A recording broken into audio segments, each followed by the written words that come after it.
enregistrant les informations, l'eau acquiert de nouvelles caractéristiques. Pourtant, sa composition chimique reste intacte. Dans un premier temps, on s'est penché sur la composition chimique de l'eau. Mais à la surprise générale, cela n'a abouti à rien.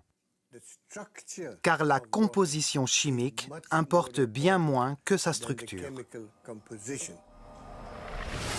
Quand on parle de la structure de l'eau, on parle de l'organisation de ces molécules, de la façon dont les molécules de l'eau s'agroupent entre elles. Ces agrégats d'atomes sont appelés clusters, et les scientifiques ont supposé que les clusters agissent en quelque sorte comme les cellules de la mémoire, où l'on enregistre ce qui l'entoure, telle une bande magnétique.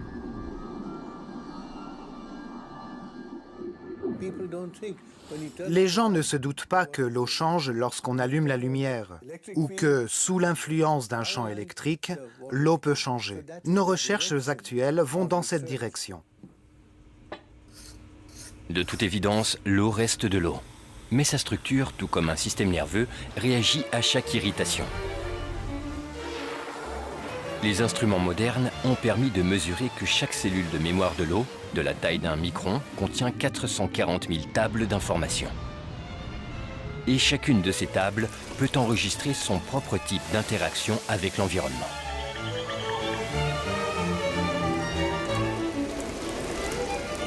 Si on considère un cluster comme un agrégat de molécules spécifiques, alors sa durée de vie est courte.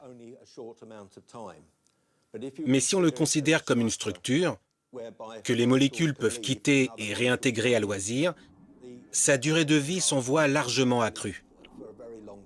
Et c'est justement cette stabilité de la structure du cluster qui a confirmé l'hypothèse de la capacité de l'eau à enregistrer et à stocker des informations.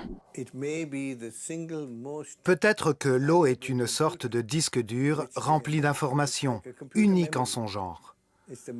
Nous devons connaître son organisation. C'est comme un alphabet. Si je vous présente un nouvel alphabet, vous ne pourriez pas comprendre de mots ni de phrases structurées, parce que vous ne reconnaîtriez même pas ces lettres. Donc la structure moléculaire est l'alphabet de l'eau. Grâce à elle, vous pouvez composer des programmes dans l'eau et vous pouvez les modifier.